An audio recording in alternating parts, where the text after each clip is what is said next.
במוצ"ש הקרוב יחגגו ברחבי הארץ את המימונה, ואנחנו עם אורלי משאלי, קטי רוסארט ממאמה חינה, מה שלומכם? בסדר, תודה. אצלכם זה בסדר שאני ככה עם הג'לביה אני מוכן לגמרי. לגמרי. כן? אתה צריך להתחיל לאכול. להתחיל לאכול, זהו, אז הכל פה מתוק. בואו נדבר קצת על המימונה. כן. מה המקור שלו? המקור שלו בעצם ממרוקו, מיהדות יוצאי צפון אפריקה. כן. זה כאילו בין פורים לפסח לא היו מתחתנים, אז עשו... בדיוק, לא היו שמחות בין פורים לפסח, ואחרי זה עד ל"ג בעומר. המימונה הייתה בעצם הסיבה קצת לשמוח באמצע, בין לבין, ואישרו חתונות והיו שמחות, והקטע של המתיקות והמימונה עצמה היא בעצם להחזיר חזרה את החמץ הביתה. כי ישנה מסורת מאוד יפה, זאת אומרת, אנחנו הישראלים מכירים את המופלטה ואת התרדוכו ואת הזוהר ואת המוזיקה, אבל ממש הנערות היו הולכות, נכון, לנהר, לטבול, וכל מיני, הגויים אפילו היו משתפים פעולה.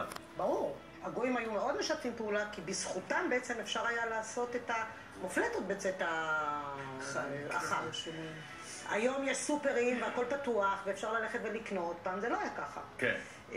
היה צריך מישהו שיביא את החמץ הביתה, כי אי אפשר היה להחזיק חמץ הביתה, בבית. והם באמת היו מביאים את החיטה ואת השעורה ואת השמרים, כל מה שהיה צריך לעשות, למרות שגם היו מכינים שמרים בבית. איך אתם עם זה שהיום החג הזה הפך להיות חג לאומי לגמרי, לא רק של המרוקאים? גאווה. כן? לגמרי. אז מה יש על השולחן המרוקאי במימונה? כל מה שיכול להיות מתוק.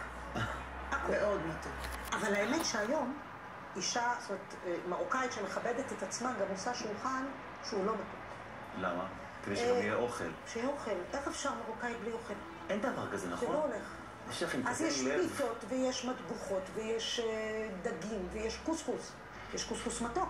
גם קוסקוס יכול להיות מתוק. אבל מתי מספיקים? כאילו, זה חמץ. את אומרת, פעם הגויים הם... היום מאיזה מביאים איך מספיקים? זה ממש איך שהחג יוצא. בגלל זה יש קטע של המופלטה, ופחות את הספנג', כי הספנג' צריך לתפוח.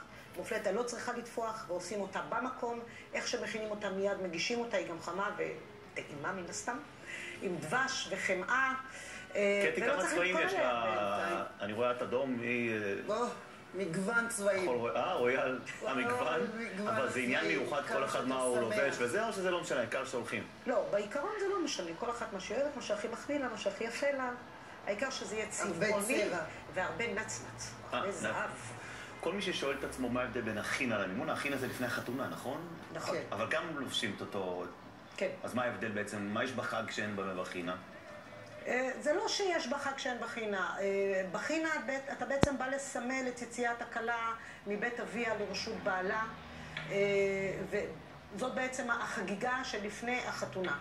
יש כאלה שאומרים במקורות שהרעיון של החינה בא כדי לבלבל את השדים שרצו לפגוע בזוגיות של הזוג. אז עשו מיני חתונה, בלבלו את השדים, ואז הגיעו לחתונה בלי שדים. מוזיקה, תנו לי קצת איזה... זה היה... איפה? פתאום סגרו לי את המוזיקה, אני לא יודע. זה לא הולך בלי חכה פה לשפתיים ברקע, כן. זה לא הולך. אז הנה. כן. זה היה שמח.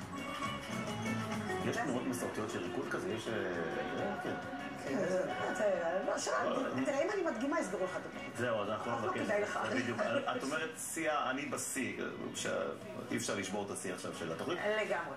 את מעצבת אופנה? אני מעצבת אופנה. ועזבת... עזבתי. ואת? אני יותר בקטע של חינות. חינות? כן. היא איתי בחינות. תעלולים, נכון? תתחילת לעשות לי זה. כולה לא, נו, מה? לא, ואת גם לא? לא. משהו לכבודנו. הנה, יש מימונה. פעם ראשונה בחיים שלי. את רואה? תמיד יש פעם ראשונה. תמיד יש פעם ראשונה. כמה אנשים מגיעים אליכם ביום של המימונה?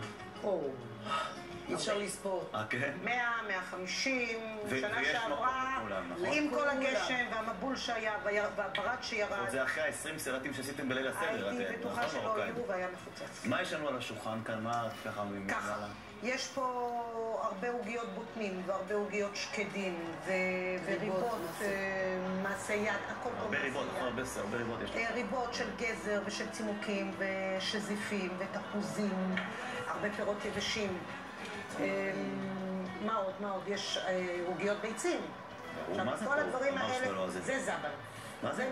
קוראים לזה זבן. זבן. זה ממתק שעושים אותו בעצם מביצים. כן. מבשלים את זה ומקציפים את זה. זה אחד הדברים הטעימים ביותר במימונה, חוץ מהמופלטה. אם אין כזה על השולחן, זה לא... כאן הבאתם אפילו כלים מרוקאים אותנטיים. נכון. זה קומקום עתיק יומין מסבתא שלי. את נולדת בקזבלנקה? אנחנו נולדנו... שתינו נולדנו בקזבלנקה. אנחנו אחיות. מה אתן זוכרות מהמימונה שם? אני כלום.